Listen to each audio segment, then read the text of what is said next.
Veterans Day is November 11th, and our veterans need help now more than ever. 22 veterans commit suicide each and every day. Their unemployment rate is higher than the national average. And even though they're only 1% of the population, they actually make up 12% of the homeless population. And you can do something about it when you donate great veterans charities.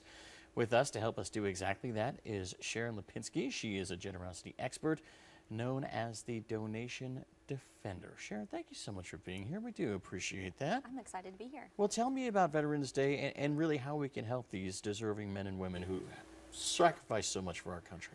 Well, like anyone who's experiencing any financial difficulties, and not all veterans are, but a number are, they need job training, housing, things like that. But in addition, they have challenges because of their service. And sometimes just providing some mental health care or reestablishing a sense of community and camaraderie can get them moving in the right direction. But sometimes it needs to be part of an economic solution. So I like to look for charities that are providing the mental health care either as a standalone or as part of a comprehensive economic package, includes, emergency housing, job training, and things like that. How about people that come up to you on the street and say, hey, I'm a homeless veteran. They've got a cardboard sign, something like that, and they said, please help me. I fought, can you help out any way you can? Is that something that you should do as well? Well, giving cash on the street can be one way to help.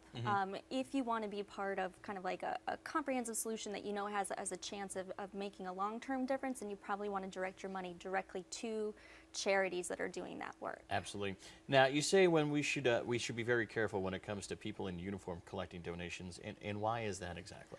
Well, many people don't know this, but by and large, the military does not allow their members to fundraise in uniform. And that's because the uniform implies an endorsement of that charity, and they don't really want that responsibility. So if you see somebody who's in uniform requesting donations, you should be a little extra cautious, because you can buy a uniform just like this on eBay for less than $50. Wow. Now, my husband, who's in the Army, can tell you when the insignia and the rank and all these patches aren't matching up. But you could be fooled. I can't tell the difference, Right. and I think most of us probably can't. Yeah.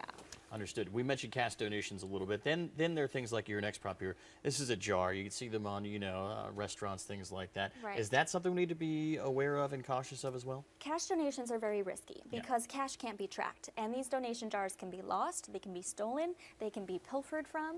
Sometimes these jars are even fake, and there was a man in Lansing, Michigan who was putting out fake Donate to Missing Children jars. He was collecting nearly $2,000 a month in those jars. Really? Yeah, so you want to donate by check or credit card. Okay, so how exactly do we choose a good veterans charity? Obviously, you got to do your research. You have to research it, because that's the only way you know if you want to donate to American Paralyzed Veterans or Paralyzed Veterans of America. Now, one of those is a congressionally chartered charity, and the other one was founded just to rip you off. And researching is the only way that you know which one is which. Wow, you can't be too careful. So how do you make it easy to research? You download something, obviously, that can give you a leg up on this. Yeah, so you can go to my website, livinggenerouslyeveryday.com, and download the 3-level, my Everyday Giving Guide. And there's a 3-level charity evaluation system there, so you can quickly, confidently evaluate any charity before you donate. But also, create a donation team. You don't have to do this alone.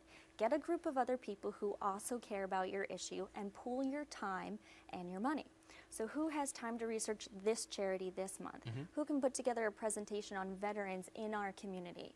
And because no one person is responsible for all that hard work, you can make great donations in significantly less time. Spread the wealth, and spread the wealth to our veterans, because they certainly do need it. Just make sure you do your research first. Sharon, thank you so much. Thank you. We appreciate it. Much more Low Country Live coming up after the break.